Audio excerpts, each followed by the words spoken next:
What you're hearing right now is a very common sound and technique in electronic music. Sidechain compression is the usual technique by which this sound is achieved. The idea is that you have some sort of rhythmic element, like a kick drum, that's just beating away, and then you have other sounds, and those other sounds will sort of drop away in volume as the kick drum hits. Usually this is done with a compressor, but I want to show you how to achieve this same sort of sound using a comparator, which is a very interesting circuit with a lot of interesting use cases. So if you like what you hear and you want to understand how this works, stick around.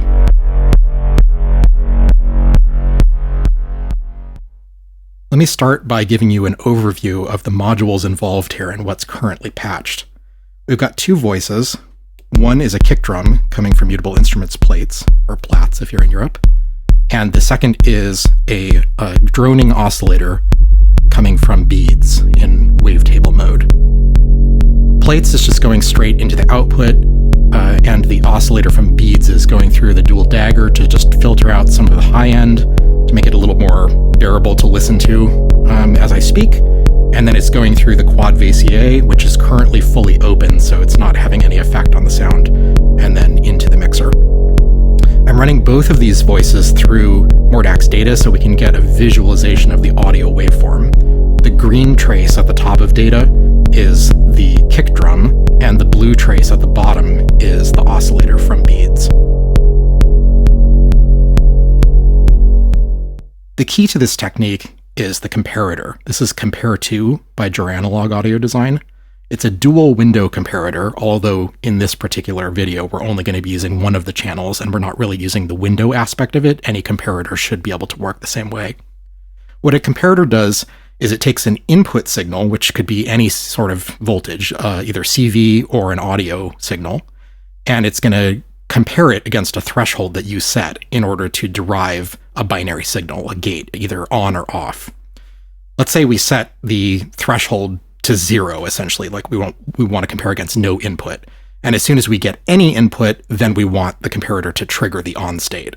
So that would just be listening for sort of any signal at all. But we could also set, a higher threshold, and then a low amount of signal would not trigger the comparator. But as soon as the signal rises to the level that the comparator is looking for, then the gate goes on. So we can use this to derive gates and triggers from various sorts of input signals. In this particular case, we're going to be using it as sort of an envelope follower, or sort of a detection circuit for an audio signal. So let's bring in our sounds again. And let's take a copy of the kick drum's audio input and put it into the in of the first channel of Compare 2. So now it's receiving some input of our kick drum, the same green trace that we're seeing on the top.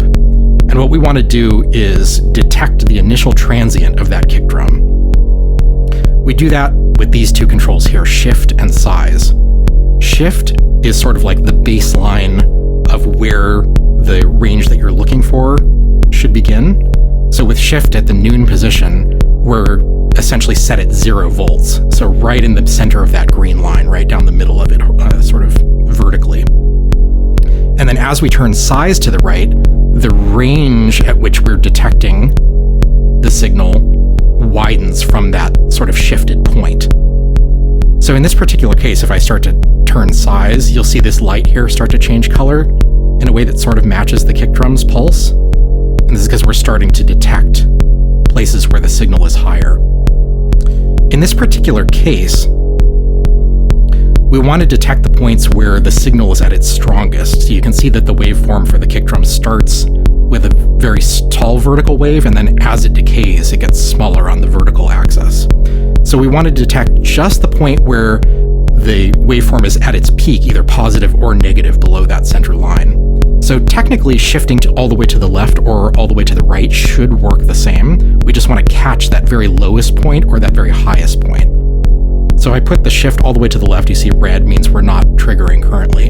And then as I start to increase the size, at some point we should catch that low edge, like the lowest edge of the voltage, right at the peak there. And you can see now that this light is flashing pretty much perfectly in time with the kick drum, because it is in fact catching that transient.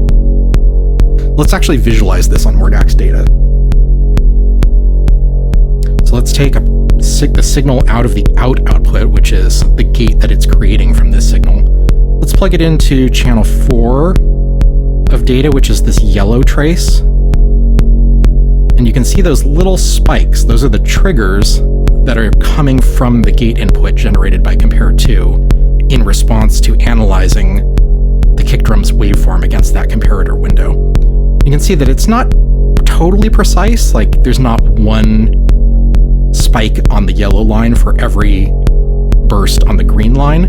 That can be tweaked by moving the size input a little bit, catching a bit more of the waveform, but you can see if I go too far, then we start to catch more of the signal and not just that initial transient. You can see how there's kind of like these little peaks have like multiple spikes on them because we're actually triggering it twice if the waveform goes back and forth past that point multiple times in a single transient.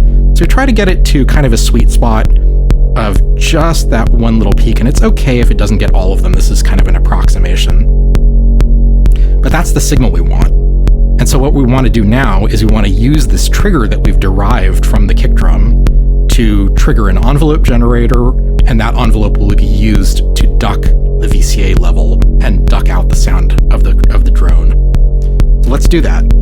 Let's take the output from data, this trigger that we've derived with the compare2. Let's send that into the trigger input of channel 1 on my Quadrax, which is an envelope generator. And you can see this first channel is starting to flash. We get a green LED lit right there whenever that trigger comes in. And let's also send the output of Quadrax, the envelope that it's generating, into channel 3 of data. So it's a little hard to see because of the red on black and overlapping the green a little bit, but that red line between yellow and green, that's the envelope that we're generating. And right now, because I have the rise and fall for this channel set all the way at its minimum time, we're essentially getting a red and a yellow line that match each other. The yellow, again, is the trigger coming in from compare2, and the red is the envelope being generated from that trigger by Quadrax. If I start to increase the fall time, this will make the red line a little, you'll be able to see that it's starting to be more triangular. We've got like an instant on, and then it slowly ramps down. That's what the fall time is controlling, how long it takes for the voltage to go back down to 0 after a trigger comes in. So in this case, we actually want to invert this signal because we've already got the volume of the drone at maximum, and what we want to do is reduce the volume whenever a trigger happens. So it should kind of be the opposite of this. The line should by default be at its maximum position, and a trigger should cause it to fall instantly and then slowly ramp back up. So we're going to do that inversion using the Quadrat at the top, the same thing I'm using for mixing. Let's take the output of the Quadrax, confusing all these Q modules, put that into the A, and let's make sure we're on the inverted mode. Oh, let me stick a cable in there so we don't hear anything. The reason you heard that little click is because it was being normaled into the right channel that I'm using for mixing. So let's send this now into our VCA on channel 1, and I turn this to the bipolar mode. You can already hear it instantly. If having this attenuator all the way to the left when we're in bipolar mode will invert the incoming signal. So now the positive is negative and the negative is positive. So now we have the signal from Quadrax inverted and going into the quad VCA. And you can see the light here turns red, showing a negative voltage coming in whenever that triggers. And you can hear right away that we're ducking the sound of the oscillator right when the kick happens. You hear that pumping, kind of rhythmic, syncopated sound.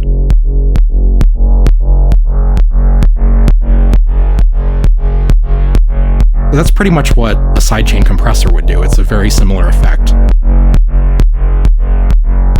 With a compressor, you're really responding directly to the audio input. And in this case, we're sort of simulating that by kind of catching the transients to trigger an envelope which happens at the same time. So the VCA is not going to match the frequency or sort of the amplitude change of the actual kick drum. We're controlling the decay separately via our envelope generator. So that means that I can change this fall time and change the way that that sort of pumping sound happens, and it doesn't have to match the decay of the kick drum. I can be creative with it and get different sort of rhythmic patterns. It can be very short if it takes a long time to fall. You could imagine even modulating this value over time to get sort of different rhythms in the fall time that change. Of course, the rise time could be changed also if you wanted to, which could have a different effect.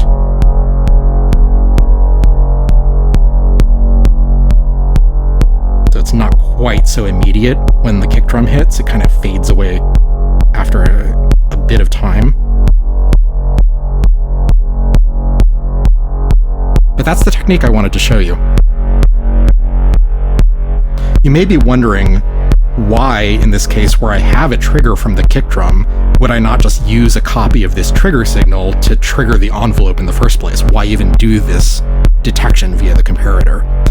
In this particular case where I do have a trigger signal that I could copy, obviously that would be easier. The benefit of this is that you can do it even without the trigger signal. So you could have an audio waveform coming from like an external piece of gear, maybe a drum machine, and without the sequence, without the MIDI data or the CV data of that sequence, you can still extract essentially the rhythmic pattern of it by analyzing the audio with the comparator. So that's what I wanted to show you. I hope this was useful. I hope you enjoyed it. Thanks very much for watching.